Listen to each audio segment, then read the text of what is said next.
Hi guys, today I want to talk about gear. This is the second video I'm making in a series about, well, for beginners in photography. And like I said in the previous video, this is meant for, my clients in my photo is as a reference for my clients from my photo tours, and also for everyone that wants to learn photography. This is based on my lectures I give in classes. So today I'm going to talk about gear, cameras, lenses, stuff like that. It's not my favorite subject because I find people are too concerned about gear. They absolutely have to get the newest camera. When it comes out, they're arguing about logos on the camera, and I find that, well, not interesting. And I like more to go shoot than argue about camera gear. But I get these questions: what camera should I buy? And what lenses should I get? You know, do I need this expensive tripod? Do I need this? Do I need this? And these questions are, well, impossible to answer unless I know more about you. What you like to shoot, how you like to shoot. It is all dependent on you. And of course, the big question is, how much money are you willing to spend on gear? So in this video, I'm not going to talk about gear in general. I'm going to talk about what I use and why I choose to use that. And then also I'm thinking about, well, in the coming months, I will upgrade some of my gear at least. And I'm going to tell you what I'm thinking about getting and why. First of all, I have not upgraded from DSLR to mirrorless, because up until now, I didn't see the upgrade for me.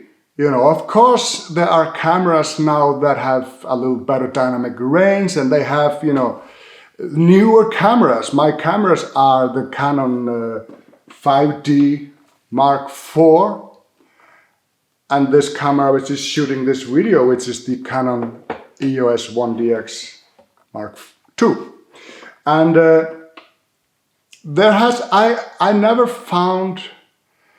saw any benefits from the newer camera to upgrade. Just like I said, some dynamic range, but you will always reach the end of your camera dynamic range, and then you just have to know what to do. You use a filter or you bracket. But I'm still not there where I find my camera gear puts that much limitations on me as a photographer that I'm willing to spend money on upgrades. Let me tell you this: I do not care what logo I have on my camera. I do shoot Canon, and there's a simple reason for that. It was the first camera I got, and I liked it. It wasn't, all the accessory, all my lenses, all my stuff I bought for Canon. So, to upgrade the camera, it just felt right to stay within that brand. I have actually never been close. Well, yes, I've only once been close to changing brands, and that's when I tested the Nikon D850. That was, and probably still is, the best landscape camera you can get. But here's my thing: I am a landscape photographer, yes, but I am also a general photographer, meaning I shoot travel photography, I shoot weddings, I shoot advertising, I shoot architecture. I do a lot of, I'm a photographer, so I need to get paid for my work. So I need my camera gear to be able to handle all the paid job I get. If I were only a landscape photographer, life would be much easier. I would probably have the Nikon 850 now, and I wouldn't. I could get away with cheaper lenses. I wouldn't have to go really bright.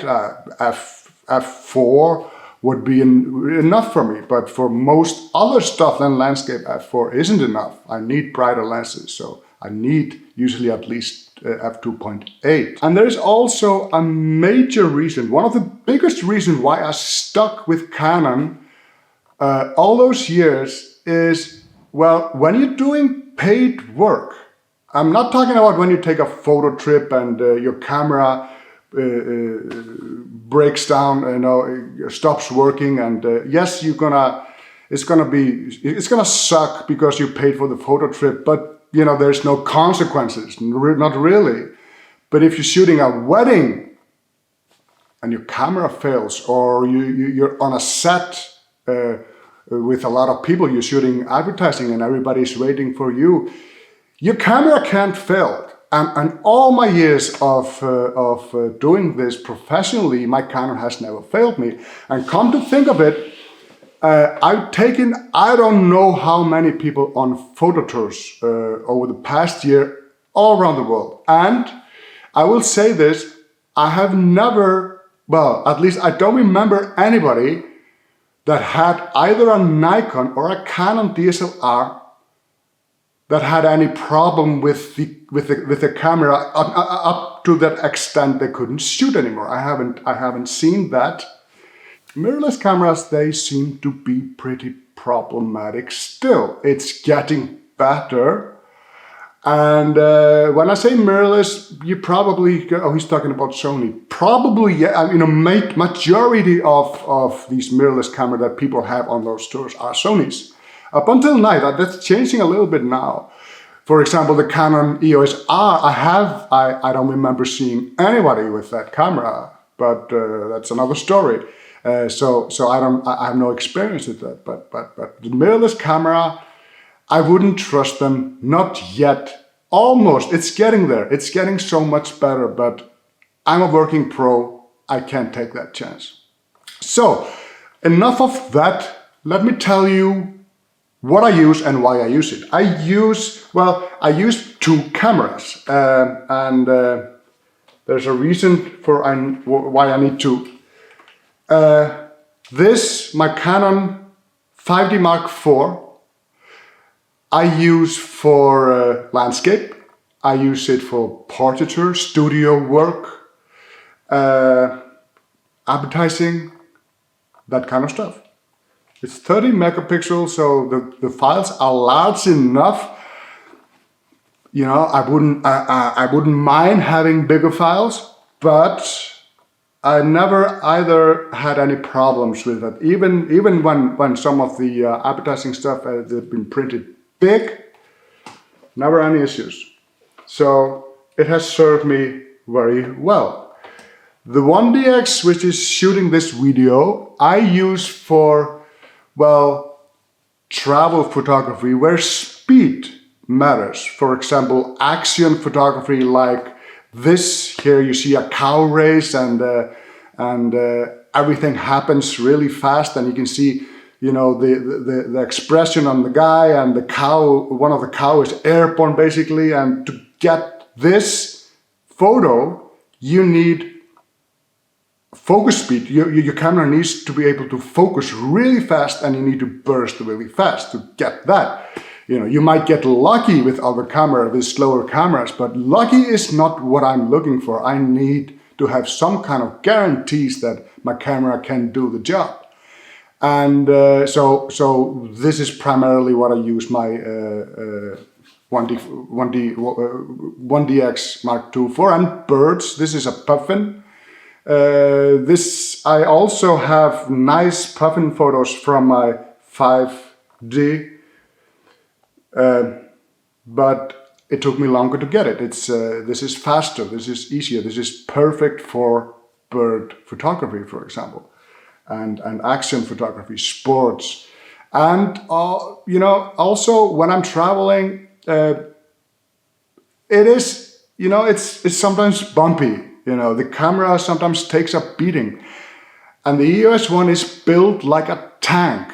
It can basically take anything you offer them. So it is a very reliable camera. And one of the other main reasons why I bought it, it's amazing for video. It's just at the time at least, it was the best DSLR for video. And I would say the best video camera within that price range. The next above it was getting, ridiculously expensive for what I'm using this for YouTube and making short clips from my trips. I also use my 5D for that. Also I use my Osmo Action. Here I put the microphone, and because the sound was really bad, but with the microphone it's just perfect. This little camera here is amazing. I wouldn't have believed it. The stabilization and the quality of this tiny little sensor, it's much more than I dare to hope. So when I'm doing video where I walk and talk and vlogging, I use that. For anything more where I need more quality, I use my 1DX. I tend to find, it sometimes talk about the Holy Trinity in landscape lenses, being the 16-35, which is this lens which is shooting this video, and this one here, 24-70, and of course 70-200. In landscape, this is true. Probably the lens I use most in landscape is my 16-35, but this translates to most other photography I do. With these three lenses, I can do basically everything. Within the range. If I need to do some macro shooting, I have a macro lens, and if I need more zoom, I have a 100-400. But these three lenses would be enough for me. It is the rest is just for something. Well, having said that, I do use my 100-400 more and more, especially here in Iceland, when I'm revisiting the same locations again and again. It helps me find new frames, new perspective, look at things differently. Because when you revisit the same locations over and over again, you start to either get bored or try to look for something new, and that's what I try to do. I'm going to mention prime lenses a little bit. I have a few prime lenses. This is a Sigma Art 50mm lens, and it's a great lens. It's sharp, it's tack sharp, and it's reasonably fast. It's nothing crazy, it's reasonably fast, and the image quality is great. For landscape, however, I usually don't even bring my primes. I like the zoom. It is, to get the range from 16-200 with reasonable intervals, you would need 6-7 lenses, prime lenses. And it's not about the weight. Prime lenses tend to be lighter, but it's the constant changing of the lens, which can be both time consuming, and also if you're shooting in bad weather where there is a lot of sand or dust and stuff like that, you don't want to be opening your camera more often than you absolutely need. So I don't necessarily recommend prime lenses for landscape, but for product photography, for advertising, for portrait studio work primes are amazing. They're just sharper, better lenses than the zoom lenses. I told you that I'm planning to upgrade my camera gear, and if I'm so happy with my current gear, why am I upgrading? Well, first of all, the main reason why I'm thinking about upgrading now is because my lenses are getting pretty old. You know, like I said in the beginning, I don't upgrade a lot, so I'm starting to think that I need to upgrade my lenses. And I'm not gonna upgrade in this system, I'm gonna upgrade in the new Canon lens system. Amazing lenses, and but I didn't want the EOS R because that was not an upgrade for me. It was like a side grade. There was nothing in the EOS R that I didn't really have in my 5D Mark IV. But there is a new camera coming soon, EOS R5, and that should be the upgrade from my 5D Mark IV. And so I'm getting that, and with that I'm starting to get into the new lens system. I will probably not upgrade my 1DX2 to 1DX3, even if it's amazing, the specs are amazing. There's nothing there. The 1DX Mark II serves me very well still, and at the moment I see no reason to upgrade it, and also I will not sell it because of my issue with mirrorless cameras. I don't trust them completely yet. I will test this now with the Canon R5, and like I said, mainly because of the lenses, amazing lenses, but the specs for the EOS R5 are quite impressive, to say the least. So I'm getting that. So I hope you took something from this. This is the gear I use. I'm not recommending this gear. I'm just telling you what I use and why I use it.